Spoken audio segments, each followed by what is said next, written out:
ça fait longtemps qu'on est en Ligue 1, eux ils apprennent aussi, donc voilà, le réalisme offensif et défensif. C'est ça qui fait la différence entre la Ligue 1 et la Ligue 2, donc voilà, ils vont apprendre, mais je pense que c'est une équipe de qualité. La seule interrogation que j'avais, c'était son aptitude psycho-émotionnelle à vivre la Ligue 1. J'ai été pleinement rassuré sur ce que j'ai vu ce soir. Vous avez été rassuré, ça veut dire que Jérémy Janot ne viendra pas à Dijon?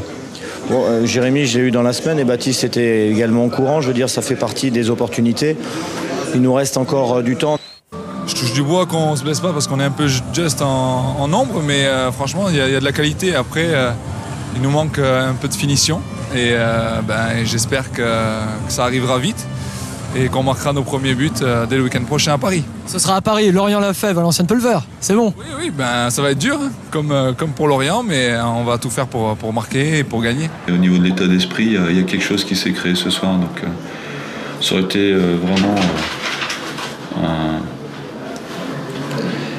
un scandale qu'on ne puisse pas au moins prendre un point sur les 2 matchs qu'on vient de faire, parce que je trouve qu'on a manqué de réussite sur ces 2 matchs. Un point, c'est vraiment le strict minimum. On a gagné 2 matchs, c'est bien.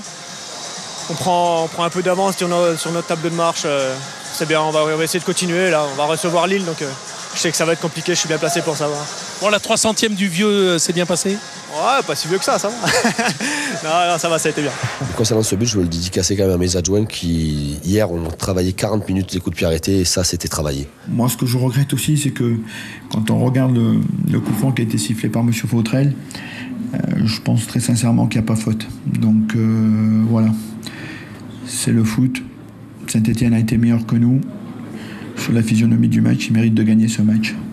Enfin, pas de déception, mais de frustration, je pense, parce qu'on sort du match sans regret, puisqu'on aura tout donné, tout tenté jusqu'au bout. On a manqué de réussite, c'est évident, mais il faut continuer à travailler, faut le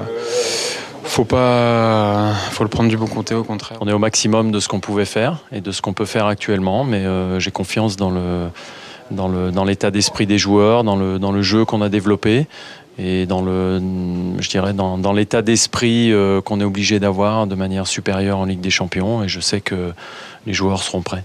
C'est un bon point pour l'Ajaccio. Merci beaucoup. C'est un bon point de gagner à l'extérieur. Maintenant, on a une équipe de Rennes qui a eu beaucoup d'occasions, qui nous a pressé haut. Maintenant, nous étions venus ici pour trouver un collectif et je pense qu'on l'a retrouvé ce soir. J'ai énormément aimé le caractère, le comportement, l'état d'esprit aussi, parce qu'il a fallu faire preuve aussi de solidarité par moment. J'ai vu des joueurs, de très bons joueurs, mais j'ai vu de super mecs, des hommes qui ont, voilà, avec la pression qu'il y avait eu, ils ont répondu présent. Et c'est ce qu'il faudra donc avoir pour les matchs à venir. Il a des étincelles, il a des fois des coups de mou dans le match, voilà, mais c'est un joueur qui à tout moment peut apporter le danger. Je suis content qu'il ait marqué, qu'il prenne conscience qu'il faut qu'il marque des buts. Voilà, c'est un véritable attaquant, un véritable créateur, il a de la créativité, qui invente, qui ose. Voilà, tout le monde, on est très content de l'avoir chez nous, et puis je pense que le football français aussi est très content de l'avoir.